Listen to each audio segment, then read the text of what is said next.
अस्सलाम वालेकुम दोस्तों, मेरा नाम डॉक्टर लियसगर है और आज की इस वीडियो में हम डिस्कस करने जा रहे हैं phases of growth of bacteria. याद रहे ये डिस्कशन हम फेडरल बोर्ड की बायोलॉजी की बुक से हम डिस्कस करने जा रहे हैं और ये डिस्कशन हमारी एमडीकेट पॉइंट ऑफ व्यू से है, जो कि एंट्री टेस्ट के एग्ज़ाम के लिए हम डिस्कस करने जा रहे हैं अहम अहम पॉइंट्स को। तो आज की इस लेक्चर को शुरू करने से पहले आपसे एक मर्तबा रिक्वेस्ट करेंगे कि अगर आपने अब तक हमारे इस चैनल को सब्सक्राइब नहीं किया, जो कि सिंध बोर्ड टीचिंग के नाम से है, तो काइंडली आज ही आप हमारे इस चैनल को सब्सक्राइब करें और साथ ही साथ बेल आइकन को लाजमी क्लिक करें ताकि हमारी अपलोड करदा तमाम इंपॉर्टेंट वीडियोज़ की नोटिफिकेशन भी आपको रिसीव हो सके। तो आइए हम स्टार्ट करते हैं growth and reproduction in bacteria. Bacteria की ग्रोथ और रिप्रोडक्शन के हवाले से डिस्कस करने जा रहे हैं। Microbes that are provided with nutrients and the required environmental factors become metabolically active and grow। वो माइक्रो ऑर्गेनिज्म जिनको न्यूट्रिशन प्रोवाइड की जाए और उनको फेवरेबल इन्वायरमेंट प्रोवाइड की जाए। फेवरेबल इन्वायरमेंट का मतलब क्या है? अगर एरोबिक बैक्टीरिया है तो उनको ऑक्सीजन मिले, एनएरोबिक बैक्टीरिया है तो उनको ऑक्सीजन ना मिले। तो वो तमाम फेवरेबल फैक्टर्स, अगर फेवरेबल फैक्टर्स मिल जाए और न्यूट्रिशन मिल जाए तो ये मेटाबॉलिकली क्या हो जाते हैं? एक्टिव हो जाते हैं और ये अच्छे से ग्रो करते हैं। अब ये बैक्टीरिया की phases of growth of bacteria की अगर हम बात करने जा रहे हैं आज के इस लेक्चर में, bacterial growth take place on two levels, दो लेवल्स के बताएं। On one level a cell build up protoplasm increases size, on the other level the number of cell in the population increases।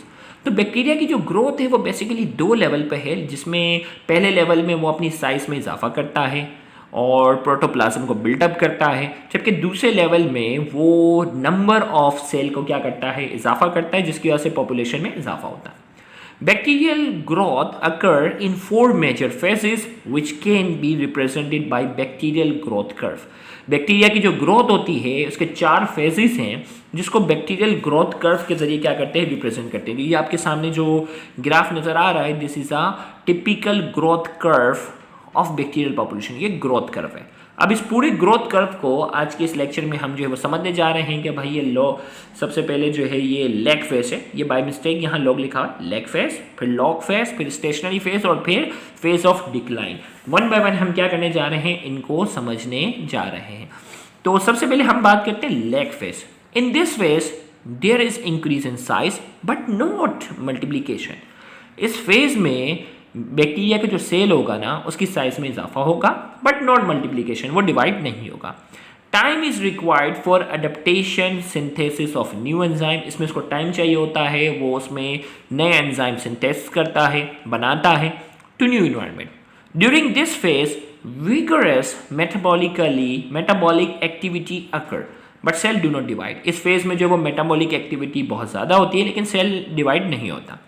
Enzymes and intermediates are formed and accumulate until they are present in concentration that permits growth to start। इसमें जो वो enzymes और दूसरी चीज़ें जो division के लिए ज़रूरी होती है वो बनती हैं, accumulate और जमा हो जाती है, until they are present in concentration that permits growth to start। और यहाँ तक कि ये बहुत ज़्यादा बड़े पैमाने पर जमा नहीं हो जाती तब तक सेल जो है वो डिवाइड होना शुरू नहीं करता। तो एंजाइम बन गई और वो चीज़ें जो इसकी ग्रोथ के लिए, डिवीजन के लिए ज़रूरी है, वो इस फेज में क्या हो गई? तैयार हो गई। अब आ जाता है लॉग और एक्सपोनेंशियल फेज। लॉग और एक्सपोनेंशियल फेज, ये वाला जो फेज है ना, उसके बाद इस फेज में जो है वो कोई डिवीजन नहीं हो रही। इन लॉग और exponential phase the number of cell increases exponentially with respect to time. वो एक्सपोनेंशियली क्या होता है? जैसे जैसे टाइम गुजरता जाता है उसकी तादाद में क्या होता जाएगा? इजाफा होता जाएगा। अब एक्सपोनेंशियली का मतलब क्या है? The number of cell double with each doubling time. जैसे जैसे टाइम डबल होता जाएगा सेल की तादाद भी डबल होगी। मतलब 1 से 2, फिर 2 से 4, फिर 4 से 8, 8 से 16, 16 से 32, 32 से 64, ऐसे डबल डबल होते जाएंगे। The number of cell doubles with each doubling time. The average time required for the population or the biomass to double is known as the generation time or doubling time. और average time होता है ना, हर वो time जिसमें population क्या हो जाए? Double हो जाए। 100 बैक्टीरिया, 100 क्या हो गए? 200 हो गए, या 200 बैक्टीरिया वो कितने हो गए? 400 हो गए। तो जो एवरेज टाइम होता है, the average time required for the population or the biomass to double, वो टाइम जिसमें उनकी तादाद डबल हो जाए या उनका जो टोटल मास है वो क्या हो जाए? डबल हो जाए। तादाद डबल होगी तो मास भी डबल होगा ना, is known as the generation time, उस टाइम को कहते हैं जनरेशन टाइम या doubling time. The cell multiply at the maximum rate in this exponential phase, और इसमें जो है वो बहुत तेजी से जो है वो मैक्सिमम स्पीड से जो है वो ये जो है वो मल्टीप्लाई हो रहे होते हैं। There is linear relationship between time and logarithm of the number of the cell, और इनके दरमियान जो लीनियर रिलेशन का मतलब यही है कि ग्राफ हमारा क्या होगा, बिल्कुल सीधा होगा। जैसे जैसे टाइम बढ़ता जाएगा तादाद भी क्या होती जाएगी, बढ़ती जाएगी। This continues until one of two things happen, और ये सिलसिला चलता रहेगा जबकि इनमें से कोई दो में से कोई एक चीज ना हो। मिसाल के तौर पर either one or more nutrient in the medium become exhausted, भाई जिस मीडियम में ये तेजी से डिवाइड हो रहे हैं वो मीडियम क्या हो जाए, एग्जॉस्टेड, कम हो जाए। और टॉक्सिक मेटाबॉलिक प्रोडक्ट्स, और ऐसे प्रोडक्ट हो जाएं जो बैक्टीरिया को क्या करते हैं, नुकसान पहुंचाते हैं, वो बनना शुरू हो जाए, एक्यूमुलेट हो जाए, जमा हो जाए, एंड इनहिबिट ग्रोथ, और वो ग्रोथ को क्या कर देते हैं, रोक देते हैं। या दूसरी चीज, oxygen become limited for aerobic organism, और अगर एरोबिक ऑर्गेनिज्म जो है वो तेजी से डिवाइड हो रहे हैं तो उनकी जो ऑक्सीजन डिमांड है ना उसके मुकाबले में ऑक्सीजन क्या हो जाए, लिमिट हो जाए, तो भी क्या होगा, इनकी जो ग्रोथ होगी वो फिर क्या होना शुरू हो जाएगी, स्लो होना शुरू हो जाएगी। अब आ जाता है stationary phase. In this phase due to exhaustion of nutrition और accumulation of toxic products death of bacteria start and the growth ceases completely. तो हमने कहा इस फेज में क्या होगा, भाई न्यूट्रिशन जो है वो एक्सॉशन हो गई, बिल्कुल कम पड़ गई, एक्यूमुलेशन ऑफ टॉक्सिक प्रोडक्ट, जो बैक्टीरिया जो इतने सारे तेजी से पैदा हो रहे हैं ना, इनमें से कुछ तो मर जाएंगे ना, अब उनके मरने की वजह से कुछ टॉक्सिक प्रोडक्ट जमा होना शुरू जाए। The growth ceases completely, growth जो होगी वो रुक जाएगी। The count remain stationary due to balance between multiplication and death rate. अब जो है वो ग्रोथ जो होगा वो मतलब जितनी तेजी से ग्राफ ऊपर जा रहा था ना वो रुक जाएगा। क्यों रुक जाएगा, the count remain stationery, count जो होगा वो स्टेशनरी रह जाएगा, और उसकी वजह क्या है, due to balance between multiplication and death rate. Balance जो होगा ना भाई, जितनी तेजी से ये नए पैदा हो रहे हैं उतनी तेजी से मर भी रहे हैं, तो बजाय हमें ऐसा लगेगा कि ग्रोथ सीजेस कंप्लीटली, ग्रोथ अब जो है वो रुक चुकी है, स्टेशनरी फेज में क्या हो चुका है, दाखिल हो चुका है। लेकिन इस फेज में भी जितना तेजी से नए बैक्टीरिया बन रहे हैं उतना तेजी से वो क्या हो रहे हैं, मर रहे हैं। तो ओवरऑल हमें ये ग्राफ जो होगा वो स्टेशनरी नजर आता है। तो इस ग्राफ में अगर आप देखें तो ये ग्राफ जो होगा वो स्टेशनरी फेज में आ चुका।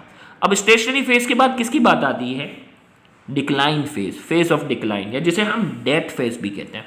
अब देखते हैं यहाँ, in this phase there is progressive death of cell, इसमें सेल जो होंगे वो आहिस्ता से मरना शुरू जाते हैं।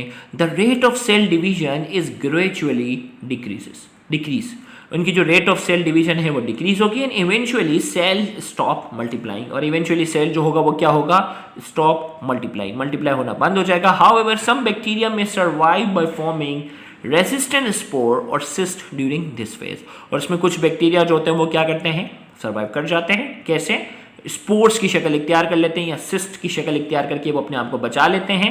वरना इस फेज में क्या होगा, there is progressive death of cell, cell मरना शुरू रहेंगे। The rate of cell division gradually decrease and eventually cell stop multiplying, और ये जो इनकी जो पैदा होने की जो स्लाइड थी वो क्या होती जाती है, वो स्लो होती जाती है और यहाँ तक कि स्टॉप हो जाती है। और इसमें कुछ बैक्टीरिया सिस्ट या स्पोर बना के अपने आप को क्या कर लेते हैं, बचा लेते हैं। तो ये 4 फेजेस थे हमारे पास ग्रोथ के। लेकिन अब यहाँ इस टेबल में एक अहम बात जो है वो उसको भी थोड़ा सा हम देख लेते हैं कि रिसेंटली सम माइक्रोबायोलॉजिस्ट, सबकी बात नहीं हो रही, कुछ की बात हो रही है, some microbiologist have divided the growth curve into 6 phases. यहाँ हमने 4 फेजेस पढ़े ना, उन्होंने इनको 6 फेजेस में डिवाइड किया है by letter A to F, A से एफ तक। जैसे पहला जो लेग फेज था वो सेम है, ग्रोथ रेट 0 होगा। दूसरा जो है acceleration phase, increasing growth rate बहुत तेजी से होगी। एक्सपोनेंशियल फेज जिसमें क्या होगी, कांस्टेंट ग्रोथ रेट। देखो एक्सेलरेटिंग ग्रोथ फेज में क्या होगा, ग्रोथ में जो है वो इजाफा होता जाएगा। मिसाल के तौर पर अगर मैं एक्सेलरेटिंग को मिसाल दूं कि भाई पहले में क्या था, बैक्टीरिया जो थे वो 2 से 4 हो गए थे, अब जो अगले में 4 से 8 के बजाय क्या हो गए, 4 से 10 हो गए, मतलब तेजी से डिवाइड हो रहा है, एक्सेलरेशन हो गए। फिर 10 से डायरेक्ट क्या हो गए, 10 से 20 नहीं हुए, 10 से डायरेक्ट 100 हो गए, बहुत तेज, वो एक्सेलरेटिंग फेज है। लेकिन एक्सपोनेंशियल फेज में क्या, कांस्टेंट ग्रोथ रेट, यानी 1 से 2, 2 से 4, 4 से 8, 8 से 16, मतलब कांस्टेंट ग्रोथ रेट के साथ जाएंगे। और फिर रिटार्डेशन फेज में क्या होगा, ग्रोथ रेट इज डिक्रीजिंग। अब क्या था, 1 से 2 था, 2 से 4 था, 4 से 8 होना चाहिए था लेकिन 4 से 7 हो गए। फिर 7 से 14 होना चाहिए था लेकिन 7 से 10 हो गए। तो ये ग्रोथ रेट क्या हो गया, डिक्रीजिंग साइड पे चला गया।